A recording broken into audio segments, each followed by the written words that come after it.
저도 집권 여당 당시 문재인 정부 때 명예훼손죄로 충분히 문제 제기할 수 있는 이 변희재 씨가 구속돼서 실형 받은지도 사실 제대로 관심 있게 보지 못했고 외면해 왔던 것에 대한 자기 반성이 있습니다. 그래서 제가 돌아와서 이 변희재 씨가 썼던 책들을 다 읽어보고 충분히 문제 제기할 수 있는 것이다라는 그런 생각에 이 문제를 들고 지금까지 같이 이제 협력해서 진실을 밝혀 싸우고 있는데, 워낙 이게 여야 모두의 기득권의 벽이 있다 보니까 상당히 외롭게 싸우고 있는 것 같아요.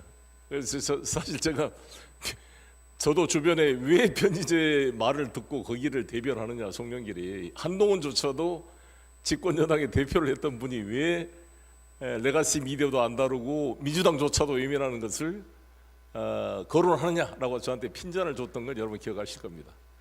그러나 우리 프랑스의 드레피스 사건처럼 에밀 졸라가 나는 고발한다 싸웠던 그러한 자세로 이 진리를 밝혀내서 진영 논리를 극복을 해야 이 검찰의 무도한 권력을 우리가 바로잡을 수가 있지, 정치권이 필요했다 말아 검찰을 이용하다 보면 오히려 이제 주인과 노예의 관계가 역전이 돼서 검찰이 칼을 빼서 권력을 잡는 이 초유의 검찰 독재 시대를 우리가 맞고 있는 것입니다. 우리가 자초한 면이 있다고 봅니다. 사실상 문재인 정권 때 자초한 면이 있습니다. 이런 검찰을 이용하다 보니까 거기에 오히려 지금 검찰 쿠데타에 의해서 권력이 장악된 면이 있었다고 보는데, 일단 우리 변희재 대표가 지금까지 그 상황들 쭉 한번 정리한 말씀을 듣고 나서 이동환 변호사 오면 같이 한번 토론을 해보도록 하겠습니다.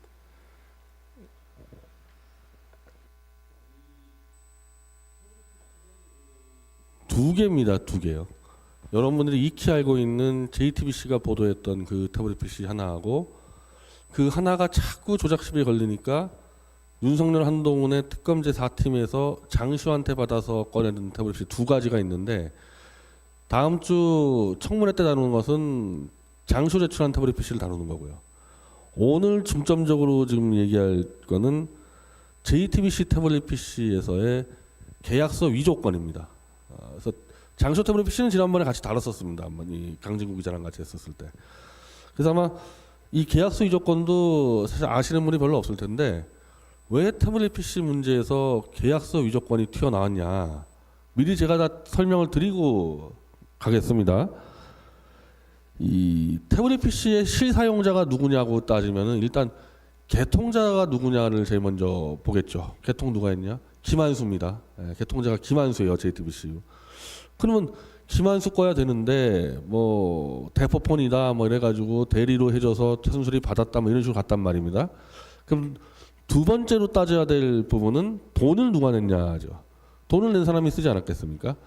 이래서 계약서 위조건이 생긴 거예요.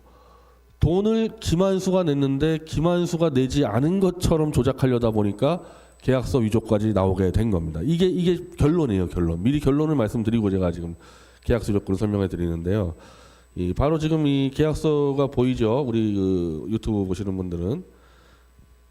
제가 이거 감옥에 있을 때 이 계약서 증거를 받았는데요. 아니, 상식적으로 대한민국 검찰과 이 계약서를 뽑은 주체는 SKT입니다. 글로벌 대기업이 박근혜라는 어쨌든 대통령 탄핵 사건에 계약서를 위조해서 제출한다고 누가 감히 상상이나 해봤겠습니까? 야, 이거 위조했으니까 내가 한번 찾아봐야겠다, 이런 생각을 제가 했겠냐고요, 감옥에서. 그리고 실제로 계약서는 지금 굉장히 깨끗하게 보이죠.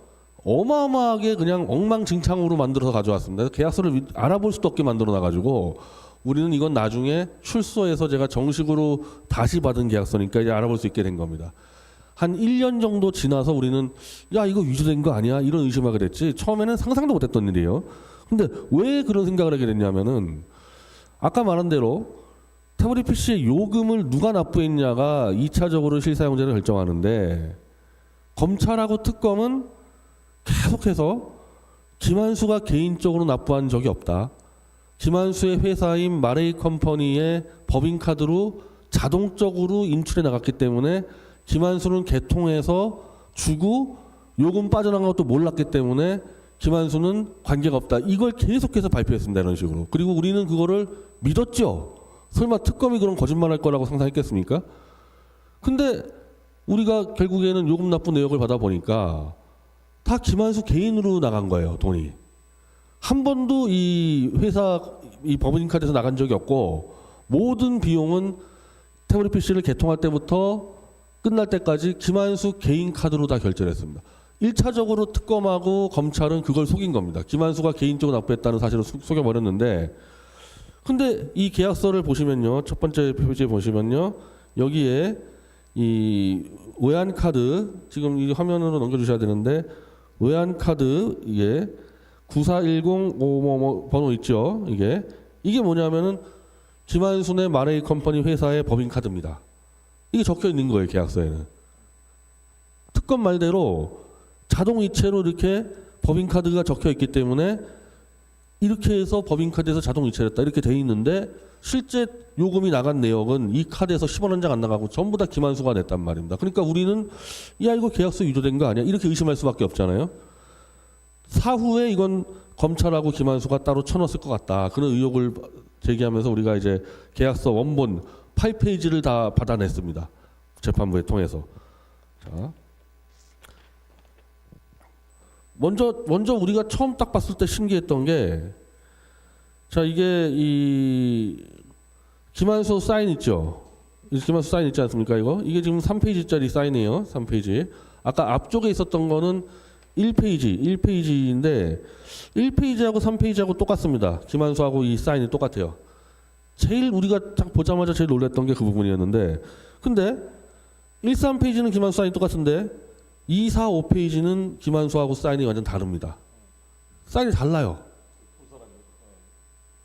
이런 계약서가 존재하느냐. 지금 우리 이동환 변호사가 올 텐데 이 부분은 저희가 SK 대리점을 다 취재했는데, 사인이 달라버리면은 같은 계약서에 이거는 상법상 무효다. 이 계약서는. 그 무효면은 이 무효인 계약서를 SK 본사가 대리점에서 받아서 집어넣는다. 이거 안 된다는 겁니다. 이거 집어넣을 수가 없다는 거죠. 이 사인이 다른 거는. 그 원천적으로 이건 말이 안 되는데, SKT는 경찰에서 어떻게 해명했냐면은 2명이 왔다. 김한수하고 직원 둘이 와서 서로 번갈아서 사인했다는 말도 안 되는 그 얘기를 하는데, SKT 대리점에 우리가 취재하는 결과 그거 있을 수 없는 얘기다. 대리점 직원이 딱 보고 있는데 둘이서 사인 다르게 하고 있는 걸 멍하니 보고 있다는 게 말이 되는 거냐. 그래서 우리는 1차적으로 이 사인이 다른 것만 보더라도 굉장히 이상하고 조작된 증거라고 봤는데요. 이건 일반적인 사람들이 볼 때 얘기고요. 전문가가 볼 때는요, 더 중요한 문제를 제기합니다. 전문가들이 볼 때는 여기 이 첫 번째 이 계약서에서요, 요 중간 부분 신규 가입 정보가 있어요. 그러니까 계약서가 3단계로 나와 있는데 1페이지가 위에는 뭐 주소, 뭐 이름, 주민등록번호, 고객이 쓸 수 있는 겁니다. 고객이 자기 주소하고 자기 주민번호 쓸 수 있는데, 요 중간에 있는 가입 정보는 출고가가 얼마고, 뭐 시리얼 넘버가 얼마고, 유심이 얼마고, 모델명이 얼마고, 이 딱 보세요. 고객이 쓸 수 있는 이건죠. 지금 제가 읽으려고 그래도요, 읽기도 쉽지 않아요. EI4CS 이게 모델명입니다. 이걸 고객이 쓸 수 있냔 말입니다. 그래서 저희가 필적 감정을 맡겼을 때 필적 감정 회사에서 저희가 공식적으로 통보한 게, 이 파트는 고객이 쓸 수가 없다. 이거 필적 감정을 할 필요 없다. 이거 무조건 대리점 직원이 쓰는 거지. 이걸 어떻게 고객이 쓰냐. 그런 다음에 나왔는데, 문제는 뭐냐? 이 필체가 김한수 필체라는 겁니다. 그러니까 김한수라는 고객이 막 쓴 거예요. 이건 일반적으로 대리점 직원이 써야 될 것들을.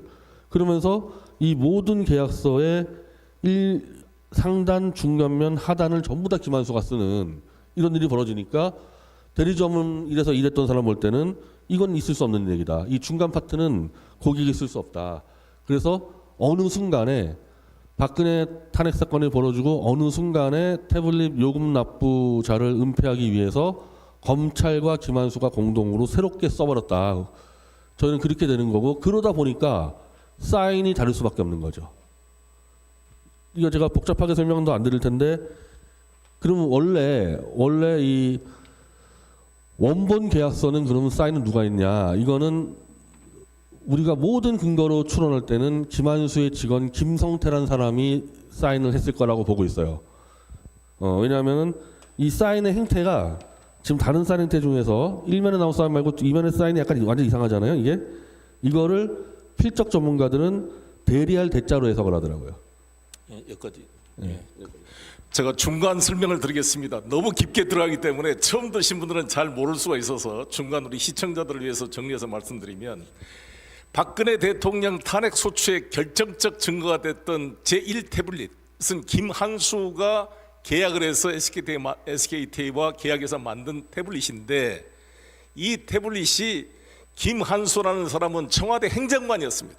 이 사람이 특검과 협력을 해서 뭐라고 진술했느냐, 자기가 개설만 해주고 이춘상이라는 그 문고리 권력, 가장 박근혜 대통령의 4명의 문고리 권력이 있었습니다. 이재만, 이춘상, 정호성, 또 한 명이 누구였죠?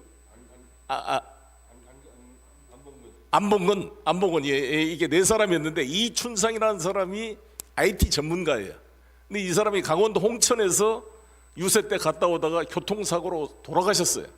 그러니까 이춘상이한테 떠넘긴 겁니다. 이 김한수가 자기가 이 태블릿 PC를 계약해서 이춘상한테 줬더니 이춘상이 최순실한테 줘서 최순실이 이것을 사용했다 라고 이렇게 위조를 했는데, 요금을 그러면 최순실이가 냈어야 될 거 아니에요? 그동안 그거를 최순실이가 안 내고 자기가 냈는데, 자기가 냈다고 하려니까 거짓말로 이 계약서를 위조해서 자기가 있었던 회사 마레컴퍼니 회사가 이 SKT와 계약을 해가지고 회사에서 자동 이체로 계속 요금이 나왔기 때문에 자기는 신경도 쓰지 않았고 몰랐고, 사실상 이것은 자기가 이춘상 비서관한테 준 것이 최순실한테 건너가서 최순실이 사용한 태블릿 PC다, 이렇게 특검과 논리를 맞춘 겁니다. 이걸 맞추려고 보니까 이 마레컴퍼니가 자동 결제로 이 태블릿 PC 요금을 지급했다는 계약서가 필요했고, 그래서 이 계약서를 위조했다는 의혹을 우리 변희재 대표가 제기했고, 그 내용이 이 복잡하게 김한수와 김한수의 그 회사 마레컴퍼니 김성태라는 자가 합작해서 필적이 다른 2개의 계약서가 위조된 것으로 지금 변희재가 판단해서 제시하고 있는 것입니다. 추가로 마무리 설명을 해주시고. 예.